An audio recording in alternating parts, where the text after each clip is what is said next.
Здравейте, приятели! Ново видео записваме. Най-напред искам да благодаря на абсолютно всички хора, които са гледали видеята ми, които пишат коментари, които се интересуват, които са с позитивни отзиви.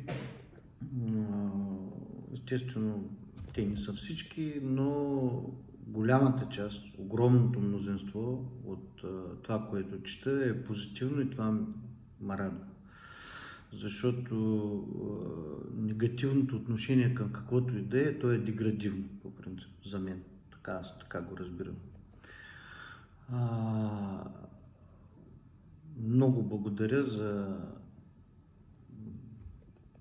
това, че гледате видеята и има интерес към тях.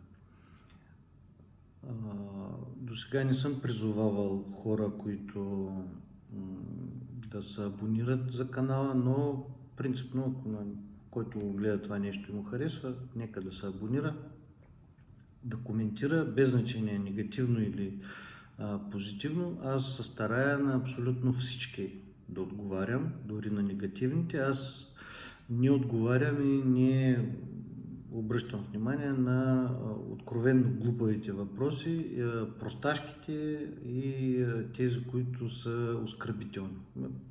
До сега не съм трил все още коментари, но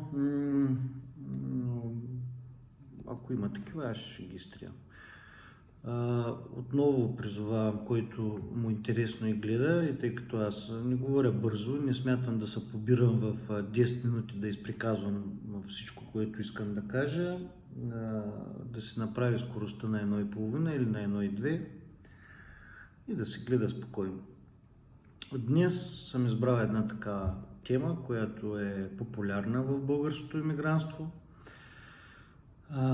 която се засяга много често, понякога несъзнателно, понякога съвсем съзнателно. Това е сравнението между България и Германия, Англия, Испания или въобще там, където се намират хората. Аз винаги съм бил против това нещо, въпреки че аз също абсолютно несъзнателно съм го правил. Тук е така, тук е в Германия, гледайте, в България не е така, разни такива неща. Но аз принципно, тъй като аз имам свое разбиране, не е за това, че абсолютно некоректно да се сравняват тези неща, аз имам своите аргументи, които в момента ще ги изкажа. И въпросът не е в това.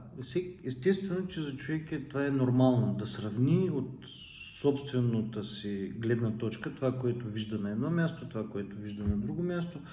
И това е естествено да се сравнява. Аз нямам предвид такова сравнение. Аз имам предвид умишлените сравнения, които обикновено се превръщат в тотален негативизъм и в едно оскърбяване, плюене към собствената си държава, към родината си, към хората, които живеят там, политиците, които са тук.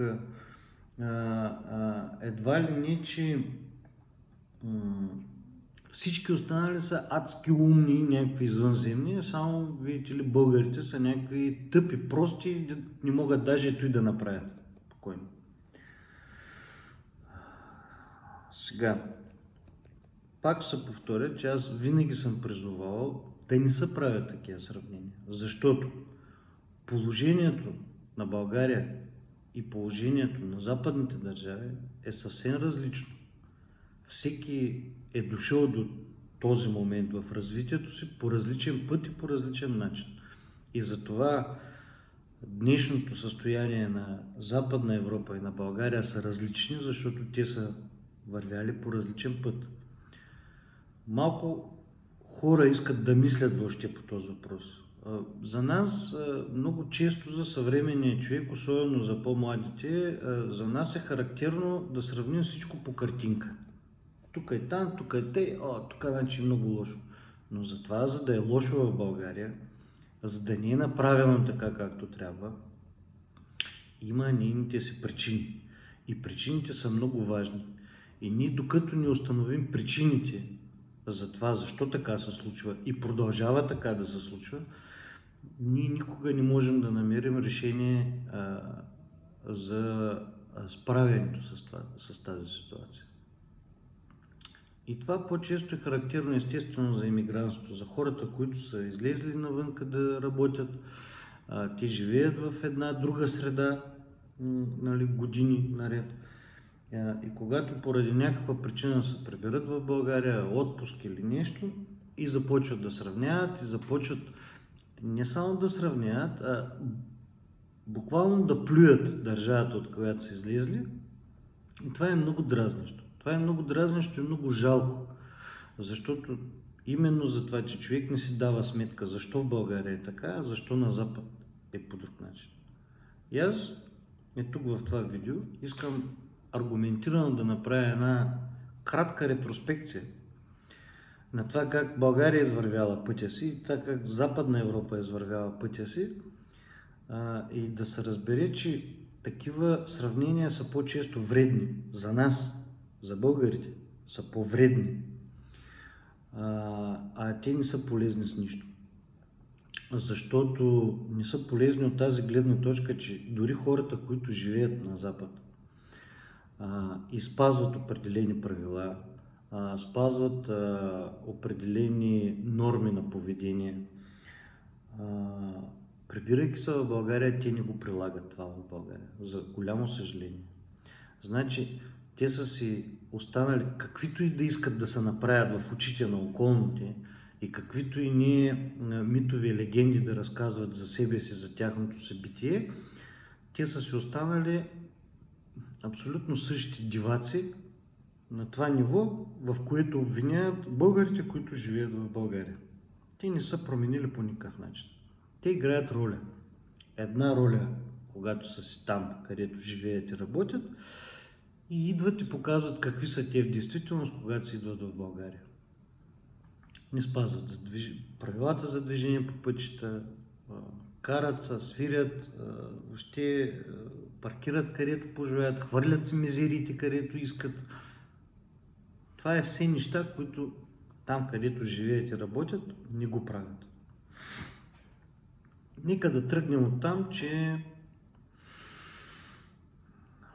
Европейския съюз, в който се намира България, е създаден от западните държави и това преди всичко е икономически съюз. Значи, икономическите интереси на няколко силни западноевропейски държави, това са Германия, Франция, Италия, Британия, по-късно, това вече не е Британия, Обединеното кралство, така да се каже, и някои от скандинавските държави, Дания, Швеция, решават да направят един икономически съюз. Защото тази борба за пазари, постоянна, която е, тя не е изгодна за тях. Значи, те са стигнали до така един консенсус, че ако са заедно и извършват инвазия на някакви пазари, ще бъде по-добре за тях, отколкото всеки по-отделно. Договарят се за взаимна търговия, кой какво ще прави, в какви сфери на икономиката, по този начин да имат най-малко дразги помежду си. И това става факт. С времето на разпада на соцлагера, това е просто на всички тези западни компании, западни държави, просто им тикат лигите как по-бързо да влязат на тези пазари, за да могат да разширят производството си, естествено, за да може да печелят повече пари. Не хората, които работят, а фирмите, фамилиите и олигарсите, които управляват тази икономика, защото каквото и да ни приказват на нас тук, както и да ни мият очите, че в България или някъде си, къде е имало олигархия, олигархия има и в Западна Европа. И тя е много мощна, много силна, много по-влиятелна от българската, руската, украинската, там, която са сетите, нали, в Източна Европа. Просто защото тази олигархия там е пуснала корени от стотици години. Тя е вече с традиции. Това е като каста. Но няма да задълбочавам тук. Който се интересува и който може така, иска да мисли, може да стигне до същите изводи. Когато започва разширението на Европейския съюз, първата и най-главна цел на западните държави е да се освободят от конкуренцията. В същото време на нас започнаха тук в България и въобще в Източна Европа да ни разказват, че нашето производство, което е до момента, то е неконкурентно способно, то е ужасно, то е там въобще за нищо не става. Всъщност и ни боклуци правим ние, които не могат да се продават на европейския пазар. Никой западняк няма да се купи там нищо, което е произведено в България. Което беше изключително гнусна, мазна лъжа, манипулация и подготовка на обществото да се примири възможно по най-безболезнения начин с унищожаването на икономиките. Това беше точно така. И аз по него време работих в медия и имах информация за абсолютно всичко, кое как се случва. То се случваше пред очите ми, а и пред очите на много други хора, естествено, които са работили в тези предприятия, които са имали достъп до някаква по-подробна информация.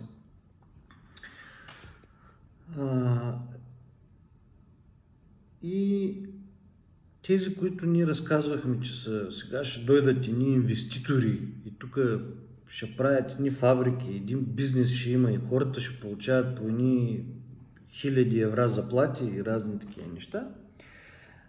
Това също беше лъжа, голяма. И хората, които разпространяваха тази лъжа, т.е. българските политици, те за това прекрасно знаеха. Те знаеха какво ще се случва. Значи, всъщност те бяха единствените хора, които знаеха какво ще се случва в България. И въобще в Източна Европа. Защото малко държави от Източна Европа се умяха да направят икономика по-силна от тази, която е била преди. И това са съвсем малко такива държави. Това са Чехия, предимно Словакия. За Унгария даже не съм сигурен, честно да ви кажа. Румъния определено има по-добра икономика, отколкото беше в соца. И в общи линии това, да ви кажа честно. Всичко останало е или на нивото, което беше в соца, или е на по-ниско ниво. И това е факт. И който иска с мен да спори, да, може да гледа статистики в икономиката по абсолютни цифри. Абсолютните цифри в момента са съвсем много по-високи, много по-хубави, и като доходи, и като брутен вътрешен продукт, и като каквото си искате. Цифрите са по-големи, просто защото цифрите в момента въобще са по-големи. Но има ред фактори, които показват точно обратното и аз по-късно ще ви кажа какви са тези фактори. По какво може да се прецени качеството на живот на един човек. Не е чисто изразено точно в пари, в цифри, а в много други неща. И когато, пак връщам се назад, когато започваш това всичкото нещо, първата цел на западните държави, на западната политика беше, това е по принцип технология, която се използваше и преди, и до момента все още тя се използва, тя работи, тази технология, тя не е измислена в България, не е измислена сега в Европа, тя е измислена много отдавна. В Щатите има такива центрови, институти, които се занимават с такива неща. Това е да хванеш върхушката на властта, на политическата класа и да я корумпираш. Просто да я купиш. И това става съвсем елементарно, защото хората по принцип са си продажници. Много малко хора могат да устоят на благата, които им се дават. Корумпирайки политическата върхушка, ти държиш тези хора в зависимост. Първо, ти винаги можеш да кажеш, че те са корумпирани, както прави Запада. Те винаги говорят за корупция, имайки предвид, че всички, с които са от срещната страна, те много добре разбират за какво става дума. Че те са корумпирани и те са хванати за гърлото много здраво. И ако почнат да правят резки крачки наляво и надясно, тяхното политическо бъдеще и го няма. И така се случва с абсолютно всички власти имащи в източноевропейските държави. Изключвам за момента Унгария. Защото колкото да се опитваха на Орбан да му правят там революции и разни опозицията да подхранват, народа си гласуваше за него, защото иска да бъде Орбан. Хубав ли, лош ли, не е наша работа да определяме, това си го определят унгарците. Дали им е добре или не им е добре. Факт е обаче, че нашите всички политици са корумпирани, защото ги е корумпирала западната политика. Тя така играе. И тя самата е корумпирана от политиците от Съединените щати. Защото цялото ръководство на Европейския съюз, всичките са потънали в корупция. Това го знае всеки, който се интересува. Много добре му е ясно, че за фон дер Лайен трябваше дела да се образуват там за нейните схеми корупционни, които са. Но не са прави, защото Европейския съюз е подчинен на политиката на Съединените американски щати. И позицията на България в тази цялата схема е, че примерно Германия също е подчинена политиката и на Съединените американски щати. Реално каквото те кажат, това се случва. И някой път силово, някой път дипломатически Съединените американски щати налагат определени решения, които да се вземат в Европейския съюз. Та ние се получаваме, че сме васала на васала, защото ние сме васални по отношение на управлението в Европейския съюз, а то е васално на управлението в Съединените американски щати. Така че ние сме девета дупка на кавала. Нас не напитаха обаче дали ние искаме да играем тази роля. Никой. Напротив, когато се говореше за Европейския съюз, всички скачаха, всички се радваха, всички очакваха, че всичко ще се промени така, че тези, които бяха ходили на екскурзии в Германия, Испания, Франция и по скандинавските държави, идваха, охаха и ахаха и смятаха, че в България ще се случи така. Но разбирате ли, в Западна Европа така се е случило, защото първо, след Втората световна война, там се влагаха огромни средства и те се влагаха от Съединените американски щати. Затова до ден днешен Западна Европа е в подчинение на Съединените американски щати, а Германия въобще все още се води окупирана територия. Не знам дали някой от вас го знае, но Германия до момента юридически се води окупирана територия от Съединените американски щати. Това смятаха, че се промени, когато Съветския съюз изкара войските си от източна Германия, но това така и не се случи. Американците запазиха си собствените войски, те нямат договор подписан мирен с Германия. И до ден днешен юридически тази територия се води окупирана. И до ден днешен всеки един канцлер, който се избира в Германия, отиват и му подписват пътния лист в щатите. Това е факт. Аз не си го измислям и всеки може да го провери. Това означава, че Германия е васална държава. И въпреки огромната икономика и стандарти на живот на хората, тя в определени ситуации, когато е необходимо и това е изгодно за Съединените американски щати, тя прави това, което и кажат. А България пък прави това, което и каже Германия. Както много често на времето Бойко Борисов казваше, ще правим това, което кажат началниците. Той Меркел беше началник на него. Там гушкаха с нея, таковаха, той се я гледаше като кученце, както днешните пък гледат Съединените щати като кученца. Нали, всъщност, откакто България реши да се присъединява към Европейския съюз, от тогава започна, още от преди тогава естествено, започна първо деградация на обществото, деградация на образованието и икономическа деградация. Когато говориха на времето за западните инвеститори, които разкупуваха българските предприятия, когато правителството на Иван Костов ги продаваше там за $1, за $2, за $5, за разни такива неща, нали, нас ме убеждаваха, че това са едни губещи предприятия, които сега ще дойдат едни западни инвеститори, те ще ги преоборудват, ще инвестират в тях едни много пари и те ще започнат да работят.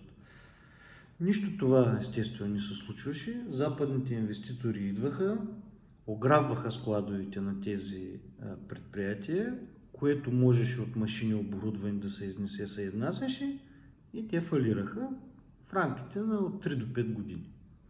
Това се случваше, аз мога по принцип отделно много дълго да разказвам за икономиката в Русе, защото Русе беше един много силно индустриално развит град. Имаше предприятия абсолютно всякакви там. И голяма част от тези всякакви предприятия ги купуваха западни инвеститори, точно които тези предприятия се явяваха техни конкуренти.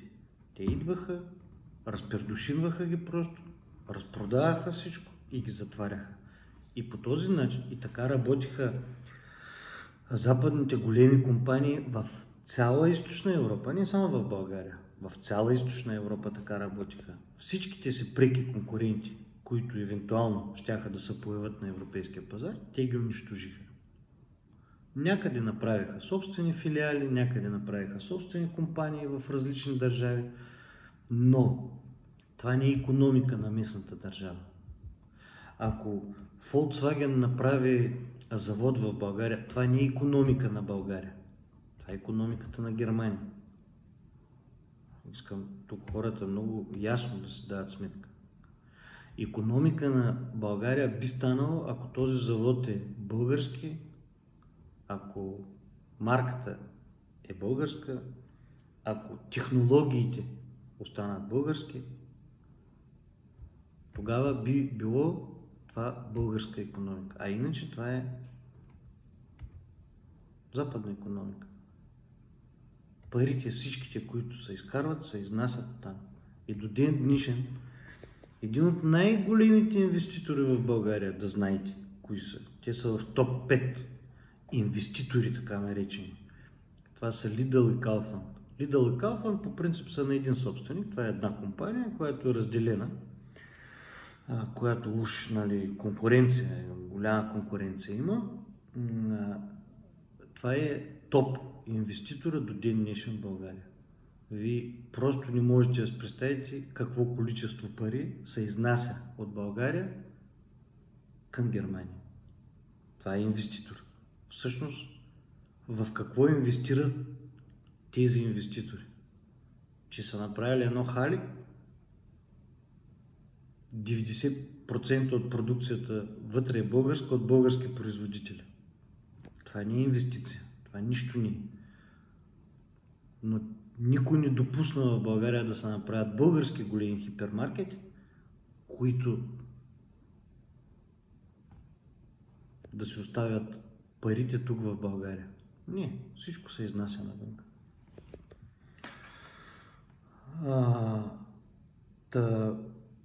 Когато няма икономика в една държава, не може да има нищо останало. Нищо друго не може да има. Не може да има образование качествено, не може да има здравеопазване качествено, не може да има инфраструктура качествена. Нищо качествено не може да има. Когато няма икономика, когато няма производство на продукти с добавена стойност.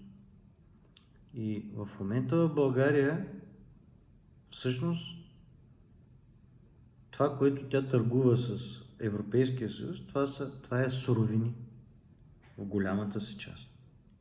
България не продава продукти с добавена стойност в Западна Европа или въобще на европейския пазар.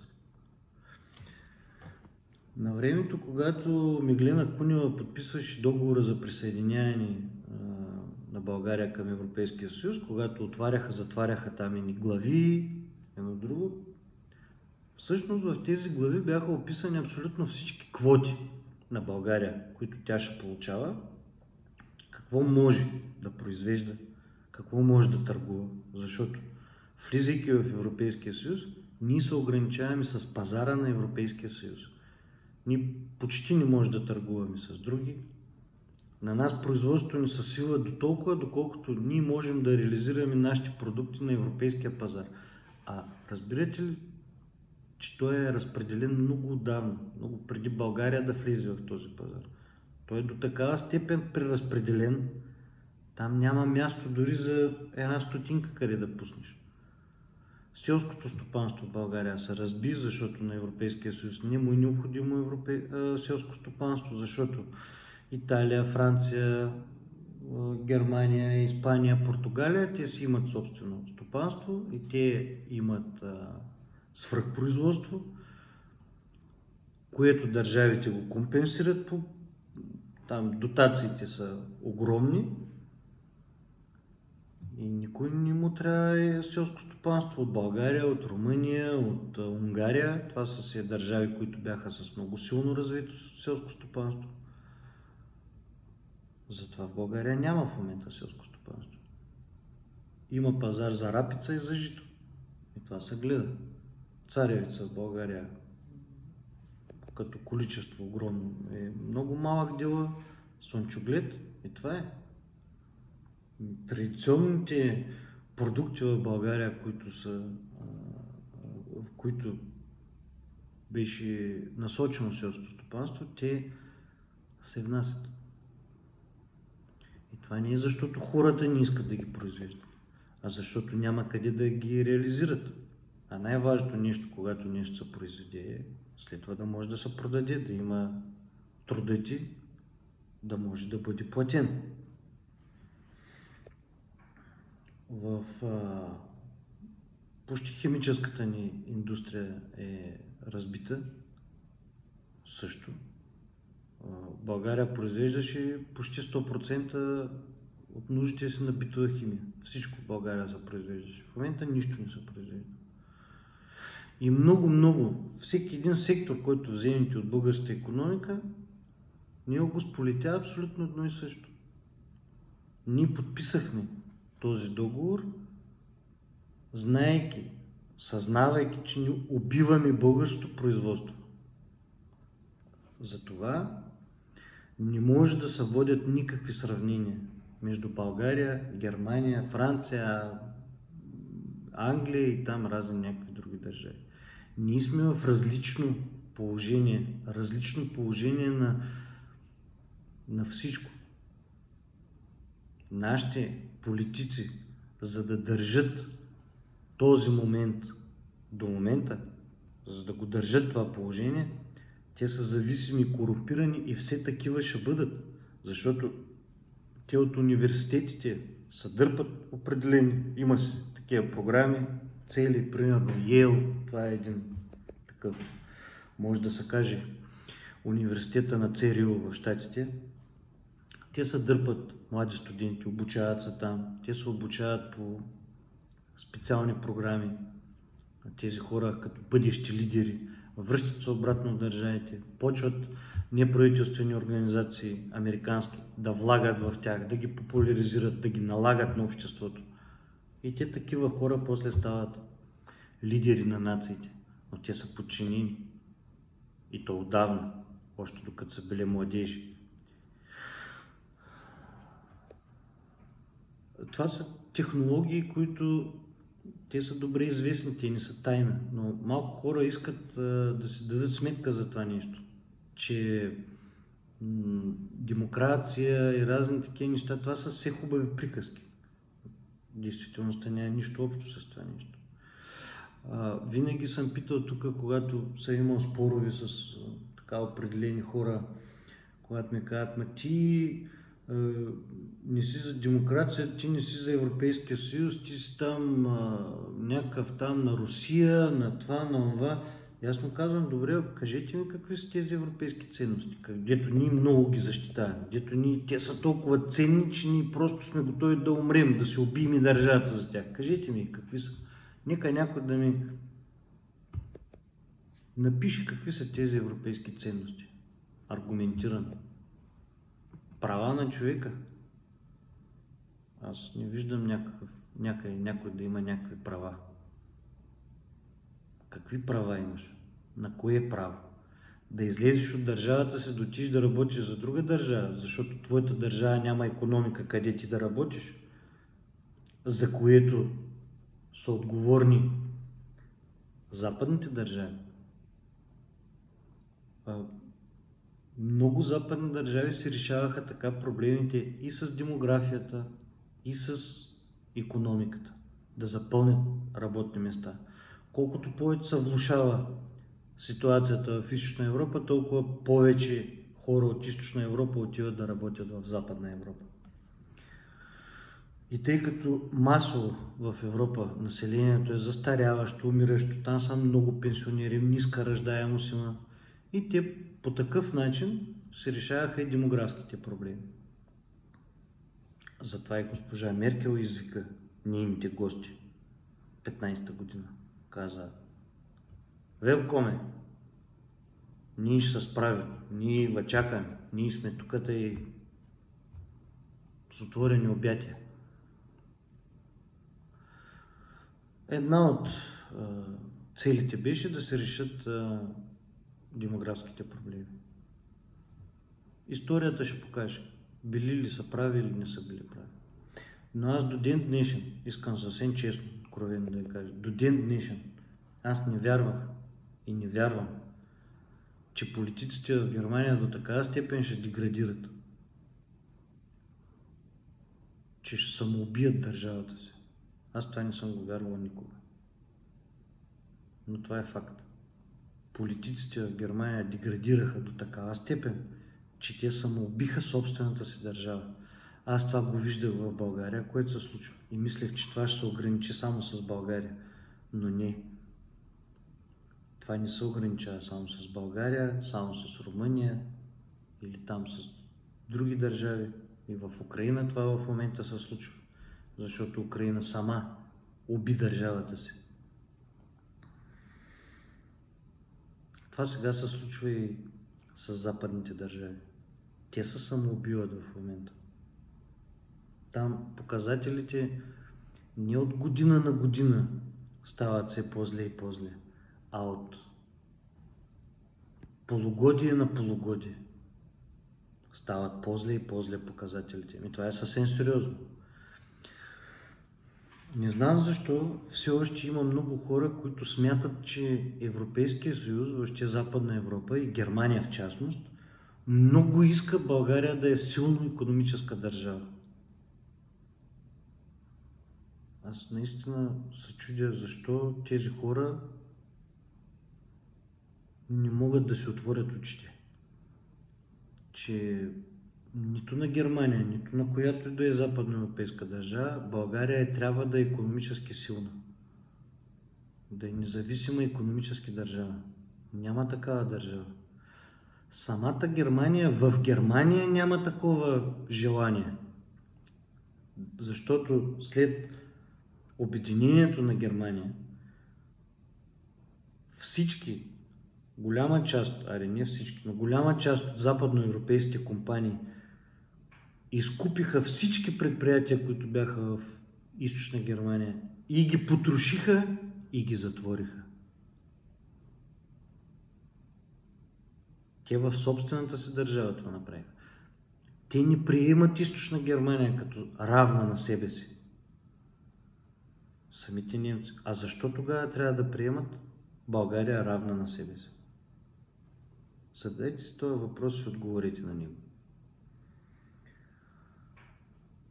До ден днешен стандарта на живот в Източна Германия и Западна Германия е абсолютно различен. И колкото и да събират данъци солидарност, Там никога няма да се изравни стандарта на живот, просто защото в Източна Германия няма икономика. Там има цели селища и малки грачета, които са пусти, празни. Това сигурно малко хора, които живеят в Германия, на Западна Германия, ги знаят тези неща, защото охат и ахат колко е красиво в Мюнхен, Хамбург, Штутгарт или някъде там в големите икономически центрове. А в Източна Германия, аз много добре помня, това беше 16-та година, може би, имаш там отделни кметове, които искаха тези тълпите, дето влизаха от барабяците, да ги населяват там, защото от 20-25 хилядно населено място, там бяха останали да живеят 2000-2500 души. Всичко беше абсолютно празно. Те искаха да ги населяват тези пустеещи села и грачета с емигранти. Защото няма бюджет. Когато няма хора в едно населено място, няма бюджет. А когато няма бюджет, нищо не можеш да поддържаш. Цялата тази инфраструктура, тя се руши, защото тя трябва да се поддържа постоянно. Както е в България, тук може да направим сравнение. В Северо-Западна България всичко се руши и е отвратително там, когато човек мини, може само да плаче, може да му се скъса сърцето, защото там няма хора, там няма пари и няма инфраструктура. Инфраструктурата се развива в България в 4-5 центъра. София, Пловдив, Варна, Бургас, Стара Загора. Това е край. Нищо. Повече нула. Нищо няма. Всичко останало е разбито, западнало, ужасно, в отвратително състояние. Защото няма икономика, няма хора. А за да няма икономика и за да няма хора, голяма вина имат тези държави, където ние ходим там и работим и са цъками и охками и ахками. Как е много хубаво там. Затова, когато един човек сравнява нещо, нека да му светва една лампичка. Какви са причините? И последно да ви кажа. Всеки смята политиците, че такива били онакива. Политиците не могат да бъдат различни от обществото, което ги избира. Разбирате ли го това нещо? Политиците излизат от хората, от обществото, в което се живее. Колкото по-деградира едно общество, толкова по-деградирали политици ще има. Колкото един човек е по-подчинен на финансовото състояние, толкова повече политиците, когато отиват във властта, ще бъдат и те подчинени на финансовите блага. Затова ви не може нищо да очаквате ново от политиците. Да дойде някой да ви оправи. Да дойде сега някой в политиката, да гласуваме за него и той ще дойде и ще оправи всичко. Нищо никой няма да оправи. Единствено българите могат сами да оправят държавата си. Само единствено те. Защото тези икономики, които красивите са ги построили в Западна Европа, те са ги построили с труд, с много голям труд. Така като робот на работа вкъщи, работиш по 10-12 часа и така се прави икономика. Така се прави икономика. Така икономиката се я направили и японците, и китайците, и корейците. И шведите, и немците. Само така става. Но ние не искаме да се превръщаме в роботи, каквито са те били. Те сега са вече по-свободни ларши. Но на времето, когато са градили тази икономика, те така са работили. Ние не искаме да се превръщаме в роботи. Искаме ахо-ихи, чалготеки, хубави колички, нали? Море да ходим, да се направим на газари, на всичко, на едно друго, да сме голямата работа, обаче някой друг да ни го направи това нещо. Тъй като в Германия да бъде, обаче някак се така, тъй хоп, да стане като в Германия. Така не може да стане. В живота така не се случват нещата. Аз до тук ще приключа за сега, защото става дълго видеото. По темата може много да се говори, може би сигурно ще засягам още няколко пъти тази тема. Просто искам, когато имам такова желание, когато човек се впусне в едно такова яростно сравняване, какво е България, как е те, вече и псовните всичките, и на маса особено гати мараки и салати, и тогава става вече страшно.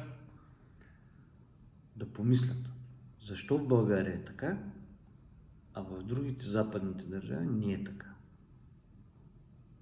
Да го помислят и после да решат, струва ли се да правят някакво сравнение или не се струва.